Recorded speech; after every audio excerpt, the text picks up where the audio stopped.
My name is Rachel Evans, and being the responsible one in a family that mistakes decoration for depth feels a lot like standing in a well-set dining room where the table is empty. Everything here gleams polished frames, curated smiles, a chandelier that pretends not to notice when we eat in separate rooms. On paper, the Evans family is enviable. In practice, we are stage lighting, bright, hot, and best appreciated from far away. I grew up in a narrow, honey-bricked house on Glenmore Street. It's the kind of place where the front porch was always staged for company we never had. My mother, Caroline, keeps silk peonies in a silver pitcher by the door because fresh flowers can't be trusted to last, which, in hindsight, could have been our family motto. My father, Mark, left when I was 8 and became a business card on the refrigerator, a contact in my phone I never pressed.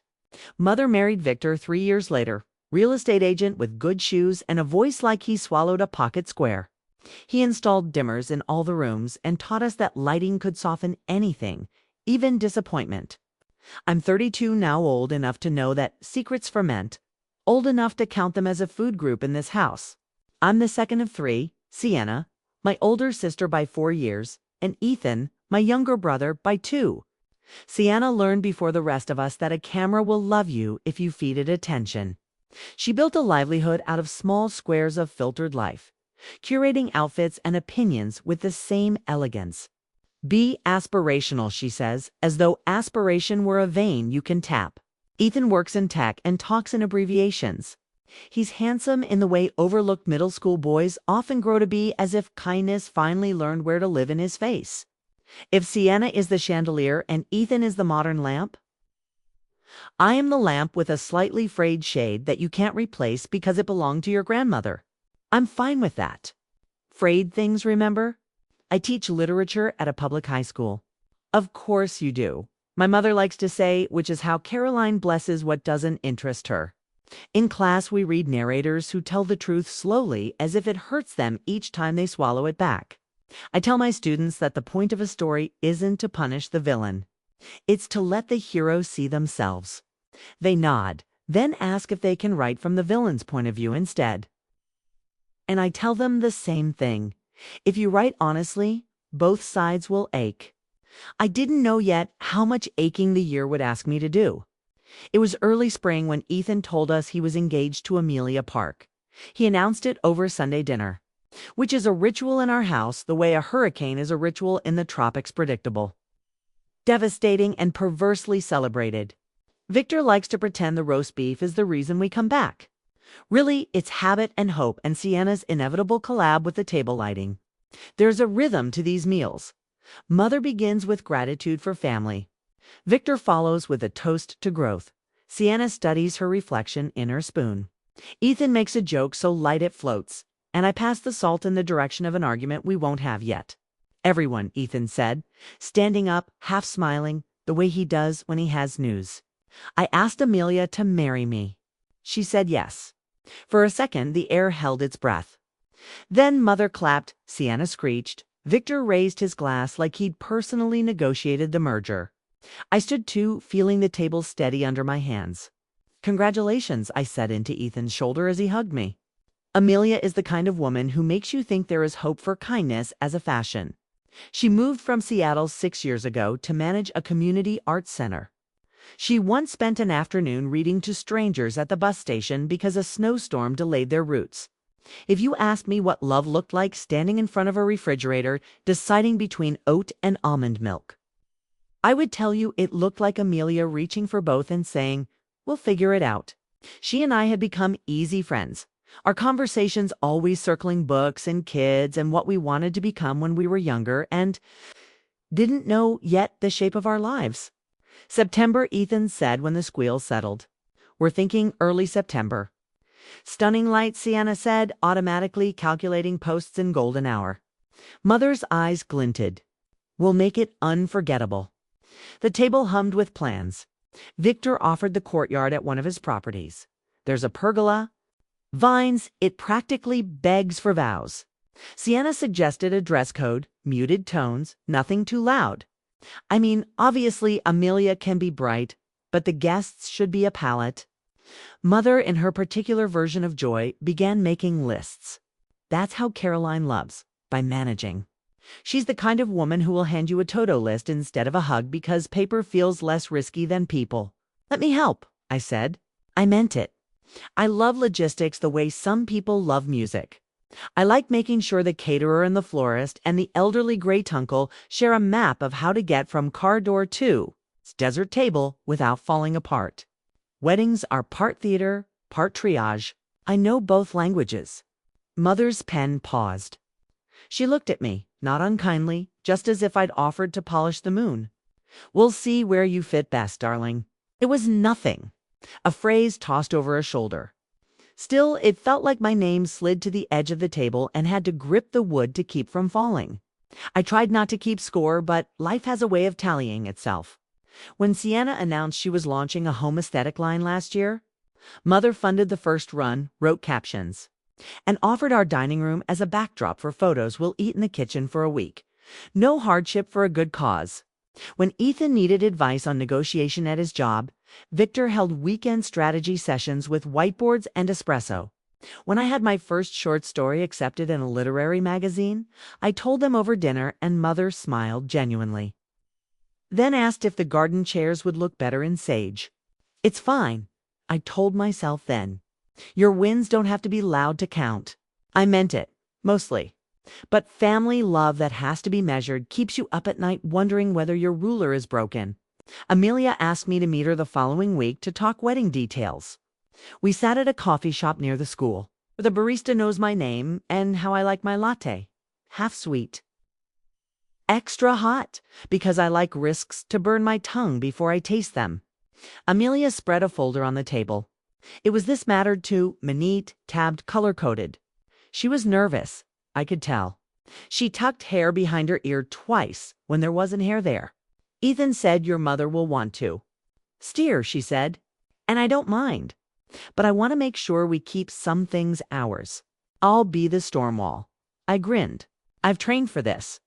We talked about everything, music, food, vows. The fact that her father's back makes long-standing ceremonies hard, so we should keep things moving. I wrote notes as she spoke. I drew a rough diagram of the courtyard. We'll need an escape route for your grandmother, I said. And a place where Sarah, my manager at the center, Amelia nodded, can stash emergency flats. We said it together because heels lie.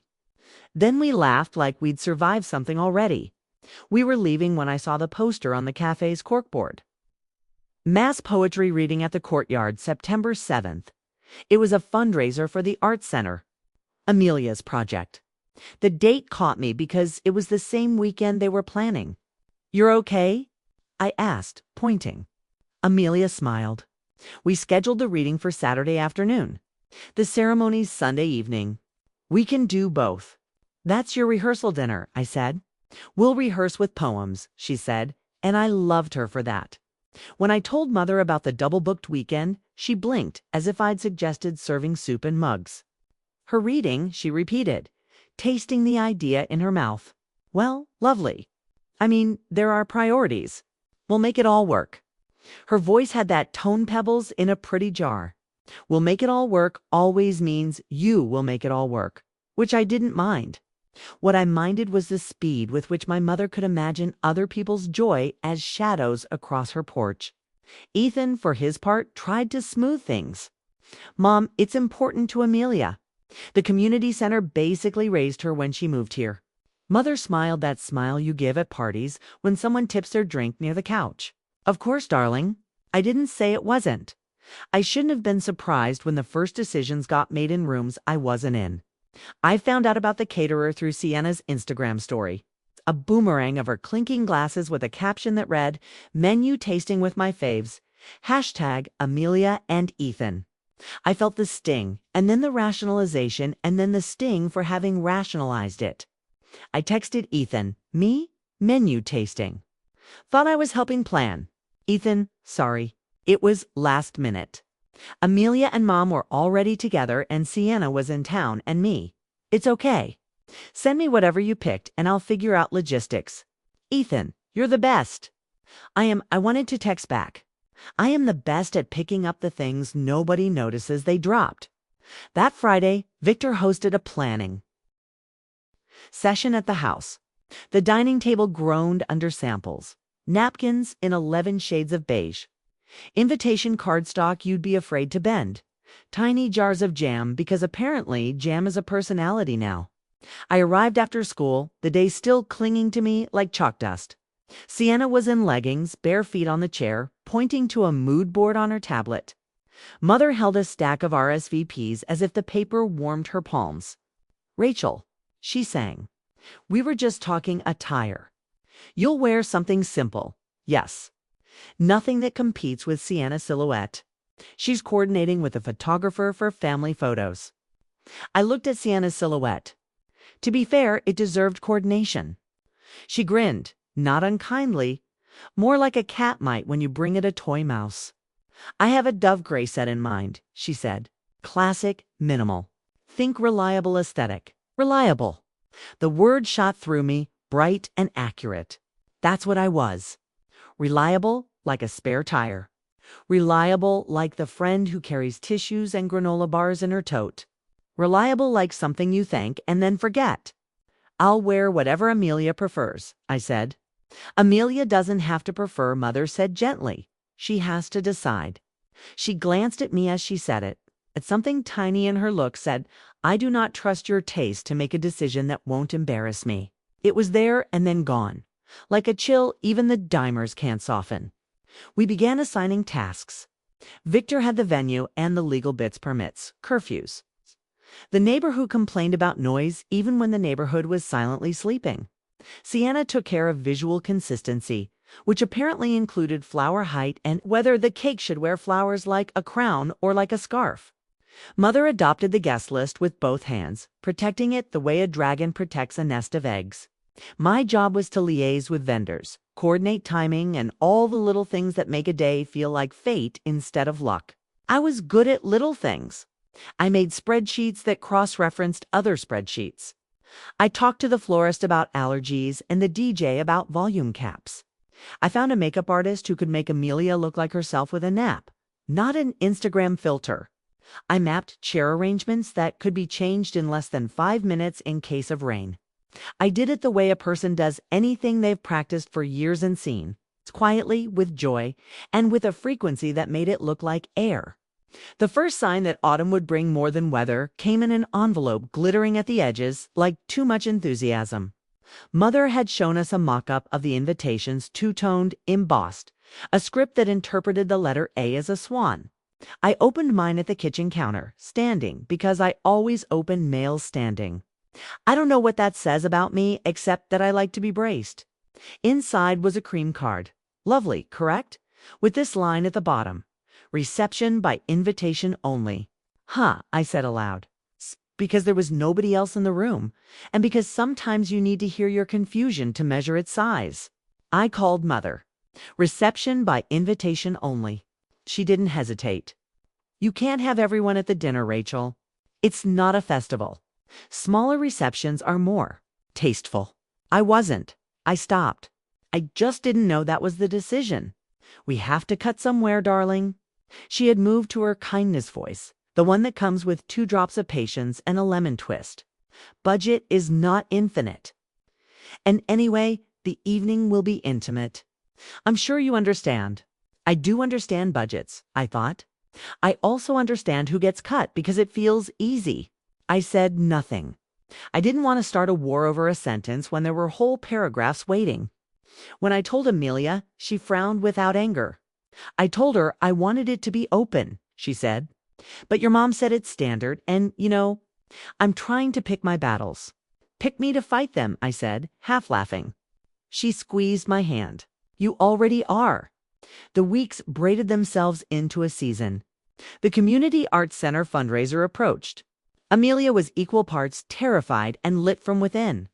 I offered to help set up stages and test microphones, and she said, "Only if you also read a poem." I shook my head hard enough to make the barista look over. "I curate other people's voices," I said. "Mine sounds like I'm apologizing even when I'm not." "Then read one of your students' poems," she said. Borrow a brave voice until yours shows up. I promised I'd think about it. I did, at night, when the house was quiet and the cat next door wailed at something only cats can see. I thought about the last time I stood up and made a room. Hear me? I thought about the way my mother folds silence into napkins and sets it beside each plate.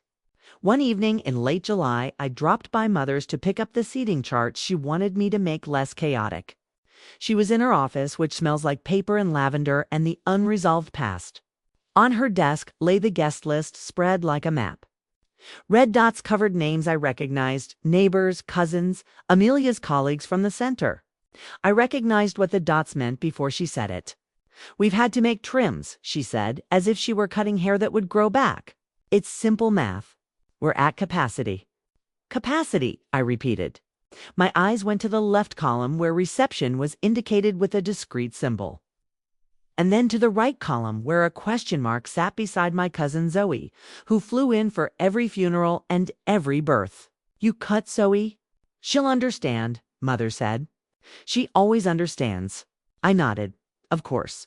People like Zoe and me were chosen for our ability to be unchosen. I traced the page with my finger. I wasn't looking for anything in particular, just following the river of names to see where it disappeared. That's when I saw a faint pencil line drawn through my name. Not dark, not definitive. A trial run of erasure. At first, my brain refused to translate. "How silly," it said. "Your name lives here." It lives here. I leaned in until the letters blurred. Rachel Evans faintly crossed. Below it, a note in my mother's exact, lovely cursive, reassigned to ceremony only. I heard myself ask, from far away, "What is this?" Mother glanced up, then followed my gaze. "Oh, that's nothing," she said quickly. "Just a sorting exercise. Don't be dramatic. I'm underlined in pencil." "Everyone is underlined somewhere," she said, as if philosophy had entered the room and we should lower our voices. "It doesn't mean anything?" "Reassigned to ceremony only," I read, and the words sat heavy in my mouth like coins. She put her pen down as though pens could be weapons if they stood up too fast. "Rachel, we're juggling. I'm trying to make it work. You know how these things go?" "How did these things go?" I asked calmly, though my pulse ricocheted. "Careful," a voice inside me said. "Careful." This is the point in the story when you choose whether to swallow or speak. I had swallowed often enough to fill a lake. Mother looked at me, not at my question, at me. "You understand, darling? You're not. You don't mind these things? It's a numbers game. Sienna's team is attending. Ethan's coworkers, a few investors, Victor's clients, investors." The word snagged. For what? "For Sienna's line," she said, and in that moment, the room tilted a little. The way it does when you stand up too fast. It's an opportunity to show. The family. You know, I did know. I knew my mother had transformed one son's wedding into a runway for a daughter's brand, into a cocktail for a husband's client list. I knew I was everyone's best helper until I caused too much space. I knew, suddenly and clearly, that the thing I had been pretending not to notice was not pretending not to notice me. "I'm the maid of logistics," I said softly, "because humor is a life raft." Mother frowned. "Don't be cruel, Rachel." "I'm not," I said. "I'm just observing." She reached for my hand. "You know, we love you." "Yes," I said, and the word did not line up correctly with the feeling in my chest. "I know you love the version of me that fixes things and doesn't ask to sit down." She drew back, hurt flickering across her face like a bird startled at a window. "You're tired. Rest. We'll revisit this later." I nodded because, at that moment, I couldn't trust my voice. I folded the seating chart back along the lines she'd creased and left it on the desk. As I turned to go, I heard her add, as if it made everything softer, "It's only the dinner. Of course you'll be at the ceremony." Of course, of course." The words followed me down the hall, friendly as doorbells. On the porch, the evening had turned the sky the color of the underside of a spoon. I sat on the steps and inhaled. I thought of Amelia's hands on a coffee cup, how she made everything seem like a collaboration. I thought of Ethan, who assumed people meant well because he usually did. I thought of Sienna, who had learned that wanting beautiful things was a reasonable life plan so long as the lighting was kind. I thought of myself and how very tired I was of being grateful for scraps. My phone buzzed. A text from Nana June, who was not my biological grandmother, but had inherited the title when she moved into the neighborhood 60 years ago and decided everyone under 30 needed a soft place to land. Heard you stop by your mother's, it read. Come by on your way home. I made lemon squares, and I know when sweets are needed. I went because you don't say no to lemon squares or to Nana when she is paying attention. Her house smelled like sanity and lemon zest. She poured tea and looked at me the way doctors look at injuries they can fix. Well, she said, I told her, not everything's just enough. The pencil line. The way my name had lightened into question. She squeezed my knee, then inhaled slowly. Baby, she said, sometimes people who love you are so sure you won't leave that they forget you're not furniture. I laughed and it came out like a cough. I'm not leaving. Not yet, she said, with a glint I recognized as permission. But you could, and they should know you could. The thing about first-person storytelling is that it makes you confess to yourself while you confess to others. I walked home in the blue hour and rehearsed what I might say. I will not be uninvited from my own family's table. It sounded too dramatic. If you need the seat, I'll bring my own chair. Too petty. This hurts. Too simple. I arrived at my apartment with 12 versions and the sense that none of them were true enough. A week later, I met Amelia at the art center to finalize the reading schedule. The stage was half built. Volunteers were painting signs with phrases from their favorite poems. Let the soft animal of your body love what it loves. One read. And I thought about the animal inside me that loved to be chosen without asking. Amelia looked up from her clipboard. You look like I swallowed a paperclip. I finished. Your future mother-in-law is considering cutting me from the reception. She froze. What? Budget, I said. And investors. And my reliable aesthetic not being photogenic enough. Amelia's mouth fell open. Then she closed it, set the clipboard down carefully, and said, No, it's fine. I lied. I mean, it's not fine. But I'll survive. I'm better at surviving than almost anyone I know. She stared at me a long time. I want you at my table, she said finally. I want you reading a poem at my rehearsal reading and then sitting beside me at dinner and then telling me at midnight when I've lost a hairpin. That hair is a social construct. I smiled despite myself. I would absolutely say that. Then it's settled, she said, shoulders squaring. I'll talk to your mother. You won't win, I said quietly. Not because you're wrong, but because she thinks this is a referendum on her success. Then we'll make it one, Amelia said softly, and there was a strength in her I had underestimated. Because success without kindness is theater with no audience. I wanted to hug her and also warn her about the costs of challenging a woman who has never been told no in a way that stuck. Instead, I nodded and suggested we finalize the order of readers. We worked until the light through the high windows became gold enough to forgive us for the tasks we could not finish. On my way out, my phone vibrated with a message from Ethan. Hey, can you call me later? Something weird with the guest list. I knew then. Not the exact shape of the disaster, but the feeling the way a room feels when the dimer slides down and you know the darkness isn't just for mood. The story was moving toward its event, toward the moment where the table would be set and there would be no place card with my name. I imagined walking into a room where the people I loved had decided I was too expensive to feed. I imagined the version of me that would stand up anyway, straighten her dress, and find another table to sit at one, with paper plates and laughter and no seating chart at all. That night, I couldn't sleep. I lay in bed and rehearsed my lines to the ceiling fan. You don't get to cut me and keep me. My name is not a variable. I am not a utility you can unplug for aesthetics. Each sentence felt brave for a breath and then collapsed under the weight of the person I've been for 3 decades. Good, helpful, accommodating, turning my shape into whatever is needed most. At 3 a.m., I texted Nana, What do I say? She replied almost instantly, as if she were a lighthouse and not a woman with a bad hip.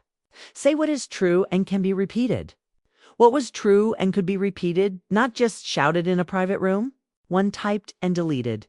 Finally, I wrote, I love you, but I won't attend a ceremony that asks me to stand outside the door while everyone else eats. I didn't send it, not yet. I fell asleep with the words lit on my screen like a small lantern. The next morning, I woke to a calendar notification. Final guest list meeting Caroline's. 6 p.m., I showered, dressed. Put on the navy dress that makes me feel like a good argument simple, unignorable mine. I packed the spreadsheets, the timelines, the patience that has always been my best accessory.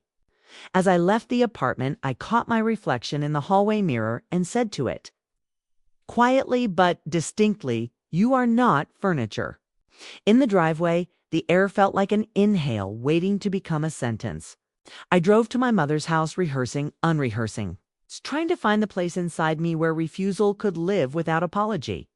When I entered, the table was already arranged with the neat efficiency of an operating room. Pens, place cards, list after list, wine for courage, water for pretense. Mother looked up. Darling, she said, a rare softness in her voice, which made me think we might be better today. We're finalizing the list. There have been adjustments. She glanced briefly toward a stack of cards set apart from the others. I recognized one thing immediately. My handwriting on a place card I had addressed 2 weeks ago. I recognized another. It wasn't in the stack reserved for the head table or even the family section. It was alone, held down by a paperweight shaped like a swan. I took my seat and folded my hands around the edges of myself, the way you do when you're about to be told whether you are allowed in or allowed out. The chandelier hummed overhead, dimmer set low enough to pretend the room was kinder than it was. Let's begin, Mother said. And we did. My name was not on the guest list. Not officially. Not when the ink dried. That's how it began. The humiliation that stitched itself into my skin one line at a time. When I arrived at my mother's house that evening, I carried all my tool spreadsheets, binders, a pen that clicked with purpose because I was still clinging to the idea that usefulness could save me. It always had before. Be the reliable one, the fixer, the girl who stitches up the holes others don't notice. But sometimes, no matter how fast you sew, someone has already decided to cut you out of the fabric. The dining room table was dressed for war. Papers in neat stacks. Wine glasses filled, a candle burning low as though ambience could soften arithmetic. My mother, Caroline, perched at the head like a judge in silk. Victor stood behind her chair, sipping scotch with the satisfaction of a man who believed he'd organized the world. Sienna lounged with her tablet, scrolling mood boards, and Ethan sweet. Nervous Ethan sat with a furrow in his brow, like he already knew tonight would bruise. All right, my mother said, tapping the table with her pen. Final decisions. We've tightened where we can, but a few names must be reassigned. Reassigned? I asked. The word was bureaucratic, like seating people was no different than filing taxes. Ceremony only, she clarified, her eyes scanning the list. They'll attend the vows, but the reception dinner is intimate. Curated. I nodded slowly, though my throat tightened. Curated, like art, like an exhibit, like people were props to arrange around a room until the picture pleased her. She began to read the names. Some were acquaintances I barely knew. Others family who lived across the country and might not even come. Then she said it. My own name. Rachel Evans ceremony only. The world slowed. I felt my stomach drop, as though I'd stepped off the curb into oncoming traffic. Excuse me. My voice cracked on the second word. Mother didn't flinch. Darling, it's purely practical. We needed space for Victor's clients and Sienna's brand partners. You cut me for clients? I interrupted, my pulse ringing in my ears. It's not like that. She smiled gently, the kind of smile that erases protest. You'll be at the ceremony, of course, but the dinner must be exclusive. People understand. I don't. The words came out sharper than I meant, but they were true. My hands trembled against the edge of the table. I'm his sister. Ethan's sister. How can I not be at his reception? Victor cleared his throat. Rachel, It's business. These events are about connections as much as celebration. We need to make an impression. Sienna chimed in without looking up from her screen. Don't take it personally. It's just optics.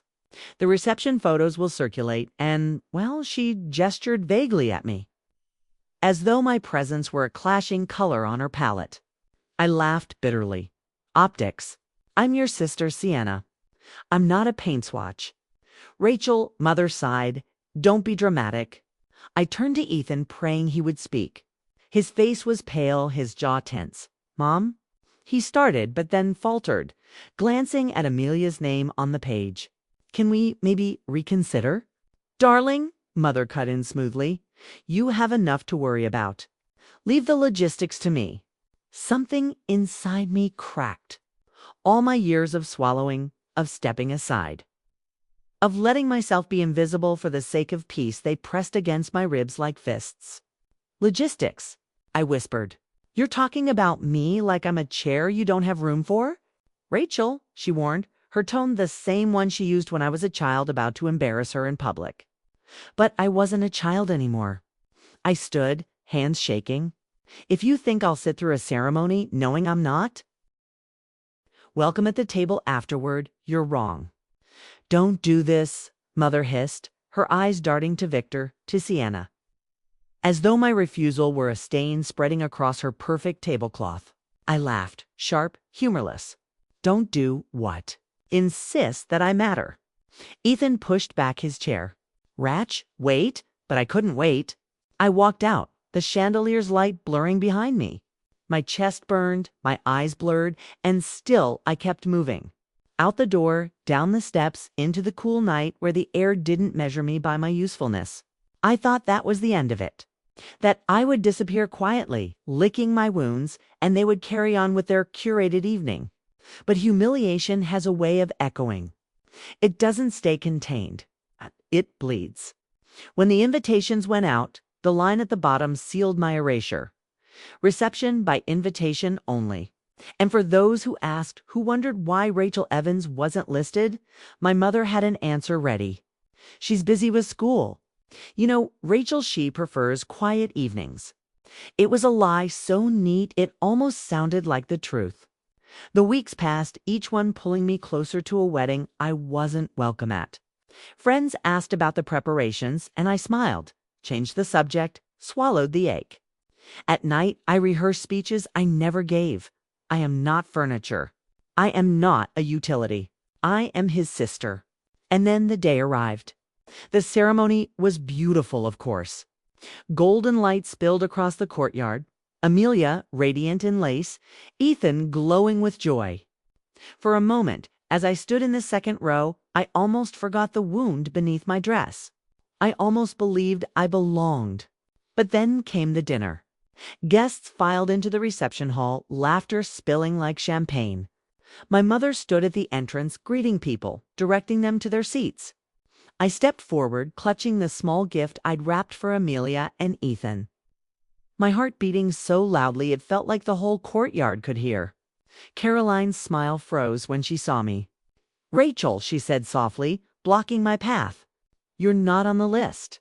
The words sliced through me. Not on the list. Like I was a stranger, an intruder. I swallowed hard. I'm his sister. Her eyes darted to the line forming behind me. Guests waiting, watching. Darling, don't make a scene. A scene? That's what she feared. Not my pain. Not Ethan's heartbreak if he saw. Just a scene. I felt the humiliation flood my cheeks. The silence between us thickened until I could barely breathe. And then, with every ounce of dignity I could scrape together, I stepped back. Enjoy your curated evening, I whispered, and turned away. Behind me, the laughter continued, muffled by the closing doors. I walked alone into the night, my heels clicking against the pavement. Each step an echo of betrayal. What I didn't know was that I wouldn't be alone for long.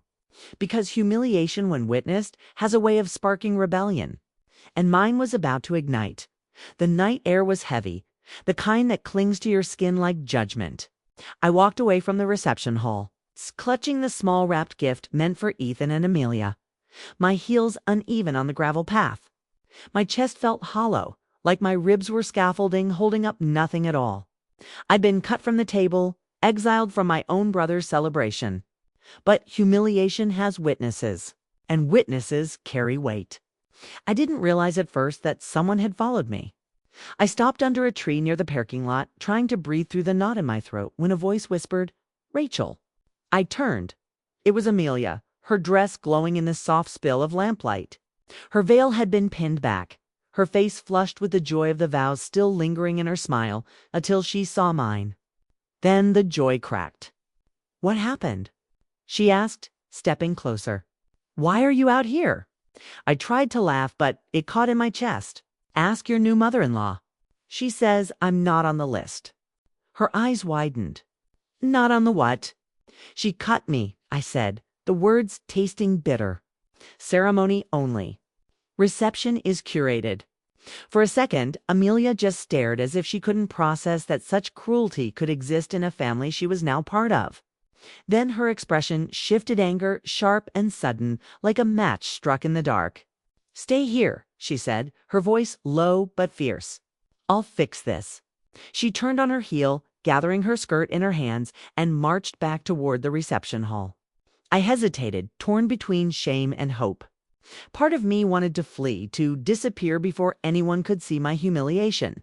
But another part, the part, Nana, June once told me, was not furniture wanted to know what would happen if Amelia carried my truth into that curated room. So I followed slowly, my heart pounding. Inside the reception hall, Carolyn was in her element greeting guests, orchestrating servers, her smile wide enough to cover any crack. But when Amelia entered storm and lace, the crack appeared. "Caroline," Amelia said sharply, her voice carrying just enough to turn heads. "Is it true you cut Rachel from the dinner?" A hush rippled through the crowd. Guests paused mid-conversation, forks hovering above plates. Even the string quartet faltered, their music shrinking to silence. My mother's face tightened. "Amelia, darling, let's not do this now. Yes, now." Amelia's eyes blazed. "She's your daughter. Ethan's sister. My maid of honor in every way that matters. And you told her she doesn't belong here." Murmurs rose around the tables. Guests exchanged glances, whispers spreading like sparks in dry grass. Victor stepped forward, attempting diplomacy. "This is a private matter." "No, Amelia, cut him off. It's not. You made it public the moment you sent out invitations excluding her. You humiliated her at the door like she was a stranger. Everyone should know the truth." I stood frozen at the edge of the room, every eye shifting between Amelia and my mother. Caroline's smile wavered, but she lifted her chin. We had to make difficult choices. It wasn't personal. Not personal. Amelia's laugh was sharp. "You cut his own sister so you could seat clients and brand partners. Do you think anyone here doesn't see what that says about your priorities?" Gasps, then more whispers. Some guests shifted uncomfortably in their chairs. Others leaned forward, hungry for the unfolding drama. Sienna, finally looking up from her perfect posture, hissed, "Amelia, stop. You're making a scene." "Yes," Amelia said, her voice rising, "and maybe the scene is exactly what's needed. Because if family can be treated as disposable, what does this dinner mean? What do these vows mean?" Then she turned to Ethan. "Did you know?" she asked, her voice trembling now, softer but still audible in the charged silence. "Did you know your own sister was cut?" Ethan's face was stricken. His gaze darted from me to Mother, then back again. I knew she wasn't on the reception list," he admitted, his voice breaking. "I thought Tit was a mistake. I thought Mom would fix it." The silence that followed was worse than shouting. Amelia's eyes filled with tears. "So you let her stand outside while we celebrated?" "On our wedding day." Ethan stammered, but words failed him. And in that moment, the room shifted. Guests murmured louder now, some shaking their heads, some whispering Amelia's words to each other. His own sister. Cut from the list. The twist was not just that I'd been excluded. The twist was that everyone knew now. My mother's perfect facade cracked wide open under the weight of truth spoken aloud. Amelia turned back to me, her voice steady again. "Rachel, will you sit with me?" "At my table." I blinked, stunned. "Are you sure?" "More than sure." She reached out her hand. I stepped forward, trembling. My humiliation slowly alchemizing into something else, vindication. Maybe. Or just the rare sense of being chosen without condition. But before I could take her hand, Mother's voice cut through the room. "If she sits, I won't stay." The gasp that rose was sharp, collective, like the whole room had been slapped. Amelia didn't flinch. She simply smiled, cool and deliberate. "Then I suppose you'll have to decide which matters more tonight.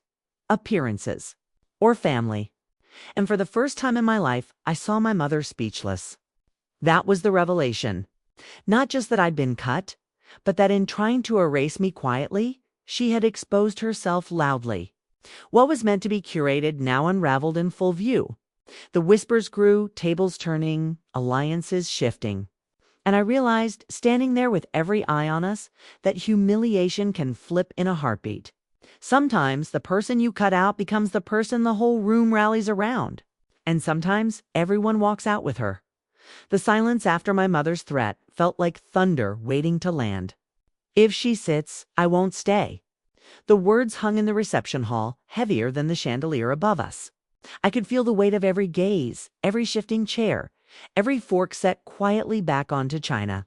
In that instant, I wasn't just Rachel the invisible one, the reliable one, the spare tire hidden in the trunk. I was the subject of the story, and the whole room was reading along. Amelia's hand was still stretched toward me, unwavering. Her dress glowed under the soft lights, and her eyes locked on mine. "Rachel belongs here," she said, each syllable crisp and defiant. Victor moved quickly, his politician's smile stretched thin. "Darling," he told Amelia, "you don't want your wedding overshadowed by family politics. Let's keep the peace." "Peace," Amelia snapped. "There's no peace in pretending cruelty is acceptable. Rachel is family. If she isn't welcome, then neither am I." Gasps rippled through the room. Guests leaned forward, whispering Amelia's words to one another.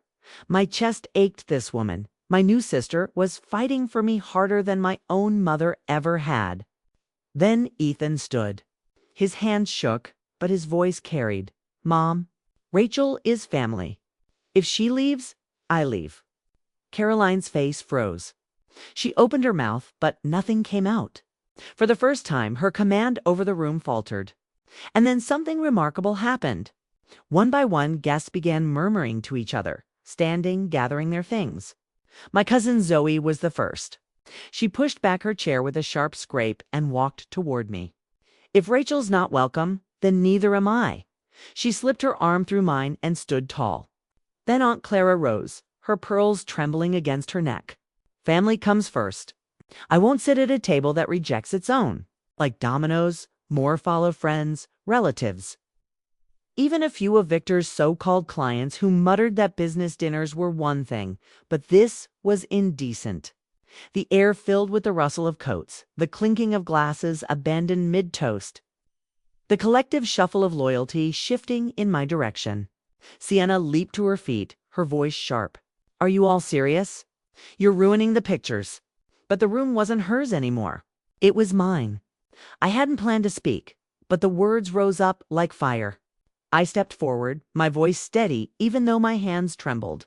All my life I've been told to stay quiet, to be the helper, to fix things in the background. And I did it because I thought that was love. I thought love meant proving yourself useful. I looked straight at my mother. Her face was pale, her lips pressed tight. "But tonight you tried to erase me. Not because there wasn't room, but because I wasn't valuable enough to your image. And I see now, it was never about space. It was about control." The room held its breath. My heart hammered, but I kept going. I won't fight for a seat at a table that doesn't want me. But I will say this, family isn't curated. It isn't branded. And if you think cutting me makes this dinner more beautiful, you've already lost. The hall erupted not in applause, Not yet, but in murmurs of agreement. People nodding, whispering, "She's right. She's right." And then Amelia, radiant and fierce, slipped her hand into mine. "Then let's go, Rachel. To a table that wants us both." Ethan stepped forward too, his voice breaking. "I'm coming with you." That was the moment it happened. The thing I never could have predicted. The walkout became a tide. Chairs scraped, glasses toppled. The string quartet packed their instruments mid-song. One after another, people left their seats following me toward the doors. The curated reception, carefully staged with dimmed lights and perfect decor, unraveled into chaos. Caroline stood in the center, frozen, her hand clutching the guest list like a lifeline. "Stop," she hissed, but her voice cracked, drowned out by the swell of movement. For the first time in her life, she was powerless in the very room she thought she controlled. Victor tried to salvage it, chasing after his clients, but they shook their heads, muttering about bad optics and poor taste. His empire of appearances crumbled before his eyes. And Sienna. She stood by the photographer, hissing, "Keep snapping. We can spin this." But even the photographer hesitated, uncertain which story to capture, the curated lie or the living truth. I didn't look back. My heels clicked against the marble floor, each step louder than the last. I held Amelia's hand in one and Ethan's in the other. And behind us, the hall emptied, leaving my mother's perfect reception gutted, hollow, deserted. Outside, under the night sky, people gathered, guests laughing, hugging, offering words of support. Someone suggested moving to the Community Arts Center, where Amelia's poetry reading had been held just the day before. "It's not fancy," they said, "but it's real." And so we did. Dozens of us walked together, leaving the reception hall glowing empty behind us, a monument to everything false. That night, we ate pizza from cardboard boxes, drank wine from paper cups, and toasted Ethan and Amelia in a place filled with mismatched chairs and genuine joy. No curated optics. No exclusion. Just family, the kind that chooses you. And for the first time in years, I felt full. Back at the hall, I later heard Carolyn sat at the head table with half-empty seats, the expensive meals growing cold. The clients she'd courted were gone. The brand partners Sienna had hoped to impress had followed the crowd. The only audience left was silence. Her perfect dinner had become her own humiliation, and mine had become justice the morning after the wedding. I woke with a faint taste of cardboard pizza still on my tongue and laughter echoing in my ears. My phone buzzed with dozens of messages, photos from the community center. Friends sending love, cousins telling me how proud they were that I'd finally spoken up. But there was one message I kept opening and closing without answering. My mother's, just 2 words, "Call me." I sat on my balcony, the city waking beneath me, and thought about the night before. For once, I hadn't been the quiet helper, the reliable shadow. I had stood in the light heaven, if it burned and said the words I'd been swallowing for years. And when I walked out, people walked with me. It wasn't just justice. It was proof. Proof that I mattered. That my presence was not optional. That family was more than curated seating charts and controlled optics. I thought about Ethan, how he held my hand as we left, his face a mix of shame and relief. About Amelia, how she had chosen me openly, fiercely, like the sister I never thought I'd have. And about the guests, dozens of them, who decided that dignity meant more than dinner. My mother had lost her crowd that night, but I had found mine. By afternoon, I finally called her. She answered on the first ring. "Rachel," she said, her voice softer than I'd ever heard it. "You embarrassed me." I almost laughed. "You erased me." Silence. Then, quietly, "I didn't think you'd fight back." That admission pierced deeper than the erasure itself. To her, I had always been predictable, pliable, safe to overlook. She never thought I'd draw a line. "You taught me to be reliable," I said. "But reliability isn't the same as invisibility. I'm done disappearing for your comfort." Her breath hitched. For the first time, she didn't sound like Carolyn the orchestrator. She sounded small. "Will you forgive me?" I closed my eyes. Forgiveness had always been the currency in this family, handed out too quickly, spent too cheaply. Maybe someday, I said honestly, but not today. Today, I need you to sit with the fact that I walked out and people followed. She didn't reply. And for once, I didn't rush to fill the silence. I let it sit there, heavy and deserved. Weeks passed. Ethan and Amelia returned from their honeymoon and invited me over for dinner, just us. No curated seating, no staged lighting. Amelia made pasta that stuck to the pan. Ethan burned the garlic bread, and it was perfect. We laughed until we cried, retelling the story of the walkout. Zoe even printed t-shirts that read, "Reception by invitation only," except Rachel. We wore them with pride, turning pain into inside jokes. And slowly I began to heal, because humiliation had been turned on its head. What was meant to shame me became my liberation. What was meant to exclude me revealed who truly belonged at my table. If you'd asked me years ago what family meant, I would have said obligation. Be there, stay quiet, keep the peace. But now I know better. Family isn't who invites you to their curated table, it's who leaves with you when you're not welcome. I don't regret walking out, not for a second, because in that moment, I stopped being the spare tire and became the driver of my own story. So here's what I've learned. Never beg for a seat at a table that diminishes you. Sometimes walking away isn't weakness. It's the strongest thing you can do. And when you walk, you may be surprised at how many will follow. I was cut from the guest list. But in the end, everyone walked out with me. And that was the real reception, the one I'll carry with me forever. And that's how I learned the hardest but most freeing lesson of my life. Family isn't about who puts you on their guest list. It's about who will walk out with you when you're left behind. If my story moved you, if you felt the sting of betrayal or the power of standing up for yourself, please give this video a like hit. Helps more people find our stories. I'd love to hear from you in the comments. Have you ever been excluded by family or friends, only to discover who truly stood by you? Share your experience. I read every single one. And if you want more real-life stories of family drama, betrayal, and ultimate justice, make sure to subscribe and hit the bell icon so you never miss the next one. Thank you for walking with me through this journey. Until next time, stay strong, stay true, and never settle for a table that doesn't value your presence.